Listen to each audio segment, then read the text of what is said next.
Hello বন্ধুরা, আসসালামু আলাইকুম। সবাই কেমন আছেন? আশা করি ভালো আছেন। আলহামদুলিল্লাহ, আমরাও ভালো আছি। আজ আমি রান্না করব পার্শে মাছ, বেগুন আলু দিয়ে চচ্চড়ি, সাথে আছে ধনেপাতা কুচি। তাহলে রান্নাটা করতে যে যে উপকরণ নিতে হয় আমি নিয়ে নিয়েছি। চলেন আপনাদেরকে দেখাই। ভিডিওটি শেষ পর্যন্ত দেখতে থাকুন। পেঁয়াজ কুচি, কাঁচা লঙ্কা কেটে নিয়েছি, ধনেপাতা কুচি। এটা অবশ্য তরকারি রান্নার শেষের দিকে দিয়ে দেব তরকারিতে। সাথে আছে এই যে হলুদ, লবণ, আদা রসুন জিরা বাটা।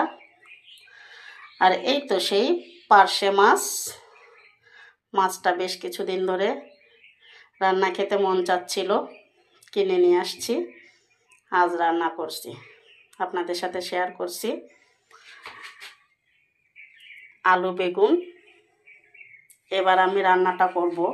রান্নাটা করতে যে যে উপকরণ নিতে হয় সব কিছুই আপনাদেরকে দেখিয়েছি।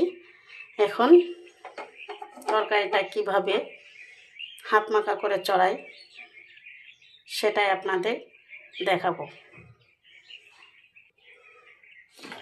প্রথমে আমি তেলের ভিতর পেঁয়াজ কুচি দিয়ে দিচ্ছি, তারপর দিয়ে দিচ্ছি কাঁচা লঙ্কা কেটে রাখা। এবার দিয়ে নিচ্ছি 1 চামচ লবণ আর 1 চামচ হলুদ। তারপর দিয়ে নেব বেটে রাখা আদা রসুন জিরে বাটা। এবার আমি মশলাটা হাত দিয়ে মাখিয়ে নেব।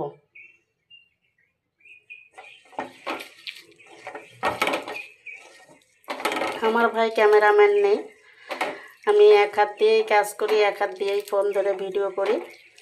কিছু করার নেই,